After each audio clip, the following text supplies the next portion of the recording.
Clip number 950۔ اس clip میں آپ قرآن پاک کی سورہ نور کی آیت نمبر 36 سے 38 تک کی تلاوت، ترجمہ اور تفسیر قرآن سے رات الجنان سماعت فرمائیں گے۔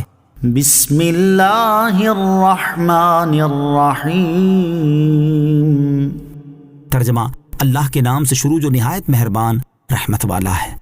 فی بیوت اذن اللہ ان ترفع ویذکر فیہا اسمہ یسبح لہ فیہا بالغدو والآصال۔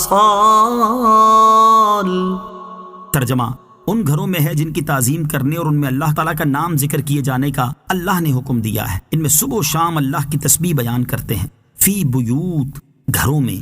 اس آیت کا تعلق اس سے پہلی والی آیت کے ساتھ ہے، اور معنی یہ ہے کہ نور الہی کی مثال اس طاق کی طرح ہے جو ان گھروں میں ہے جنہیں بنانے، ان کی تعظیم و تطہیر کرنے اور ان میں اللہ تعالیٰ کا نام ذکر کیے جانے کا اللہ تعالیٰ نے حکم دیا ہے۔ ان گھروں سے مسجدیں مراد ہیں۔ مسجد سے متعلق 4 احادیث۔ آیت کی مناسبت سے یہاں مسجد بنانے کے حکم، مسجد بنانے کے فضائل اور انہیں پاک صاف رکھنے سے متعلق 4 احادیث سماعت کیجیے۔ حدیث نمبر 1، حضرت عبداللہ ابن عباس رضی اللہ تعالیٰ عنہما نے فرمایا، مسجدیں زمین میں اللہ تعالیٰ کے گھر ہیں، یہ آسمان والوں کے لیے ایسے روشن ہوتی ہیں جیسے زمین والوں کے لیے آسمان کے ستارے روشن ہوتے ہیں۔ ابو داؤد شریف کی حدیث، حضرت عائشہ صدیقہ رضی اللہ تعالیٰ عنہا سے روایت ہے، حضور اقدس علیہ الصلوۃ والسلام نے محلوں میں مسجد تعمیر کرنے اور انہیں پاک صاف رکھنے کا حکم دیا ہے۔ نمبر 3، ابن ماجہ کی حدیث، حضرت عمر فاروق رضی اللہ تعالیٰ عنہ سے روایت ہے، حضور پر نور صلی اللہ تعالیٰ علیہ وآلہ وسلم نے ارشاد فرمایا، جو اللہ تعالیٰ کے ذکر کے لیے مسجد بنائے اللہ تعالیٰ اس کے لیے جنت میں گھر بناتا ہے۔ حدیث نمبر 4، ابن ماجہ کی حدیث، حضرت واثلہ بن اسقع رضی اللہ تعالیٰ عنہ سے روایت ہے، نبی کریم علیہ الصلوۃ والسلام نے ارشاد فرمایا، اپنی مسجدوں کو بچوں، پاگلوں، مسجد میں خرید و فروخت کرنے، شور کرنے، حد جاری کرنے اور تلواریں ننگی کرنے سے محفوظ رکھو۔ یسبح لہ، اللہ تعالیٰ کی تسبیح بیان کرتے ہیں۔ تسبیح سے مراد نمازیں ہیں۔ صبح کی تسبیح سے فجر اور شام سے ظہر، عصر، مغرب اور عشاء کی نمازیں مراد ہیں۔ صبح یا شام مسجد میں جانے کی فضیلت، حضرت ابو ہریرہ رضی اللہ تعالی عنہ سے روایت ہے، رسول کریم صلی اللہ تعالی علیہ وآلہ وسلم نے ارشاد فرمایا، جو صبح یا شام مسجد میں گیا اللہ تعالیٰ جنت میں اس کے لیے مہمانی کا اہتمام کرے گا جب بھی وہ صبح یا شام کو جائے۔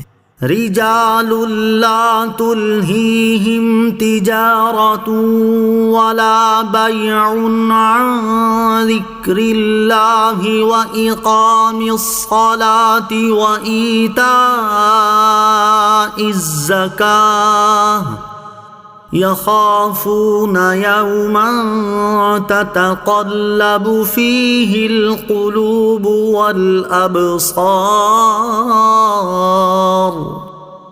لیجزیہم اللہ احسن ما عملوا ویزیدہم من فضلہ واللہ یرزق من یشاء بغیر حساب۔ ترجمہ: وہ مرد جن کو تجارت اور خرید و فروخت اللہ کے ذکر اور نماز قائم کرنے اور زکوٰۃ دینے سے غافل نہیں کرتی، وہ اس دن سے ڈرتے ہیں جس میں دل اور آنکھیں الٹ جائیں گی، تاکہ اللہ انہیں ان کے بہتر کاموں کا بدلہ دے اور اپنے فضل سے انہیں مزید عطا فرمائے، اور اللہ جسے چاہتا ہے بغیر حساب کے رزق عطا فرماتا ہے۔ رجال، مرد۔ اس آیت میں نور سے ہدایت حاصل کرنے والوں کے چند ظاہری اور باطنی اعمال ذکر فرمائے گئے۔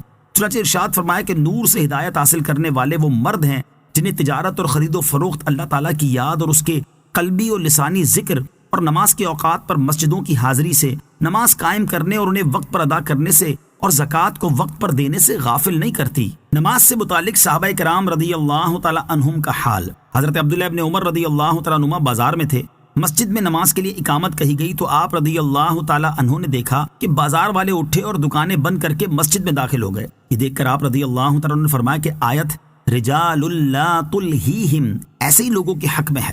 سبحان اللہ، ان مقدس ہستیوں کے نزدیک نماز کی اہمیت عملی طور پر تجارت، کاروبار اور دکانداری سے بڑھ کر تھی، اسی لیے یہ اقامت کی آواز سنتے ہی سب کچھ بند کر کے نماز کے لیے حاضر ہو جاتے تھے۔ اور اب کے مسلمانوں کا حال سب کو معلوم ہے کہ دکان کے پاس مسجد ہونے کے باوجود جماعت کے ساتھ نماز ادا کرنے کے لیے حاضر ہونے کی بجائے اپنی دکانداری میں مصروف رہتے ہیں، اور اس اندیشے سے بھی نماز کے لیے حاضر نہیں ہوتے کہ پیچھے سے کوئی گاہک آ جائے اور وہ خالی چلا جائے۔ اللہ تعالیٰ انہیں نماز کی اہمیت سمجھنے اور اسے وقت پر جماعت کے ساتھ ادا کرنے کی توفیق عطا فرمائے، آمین۔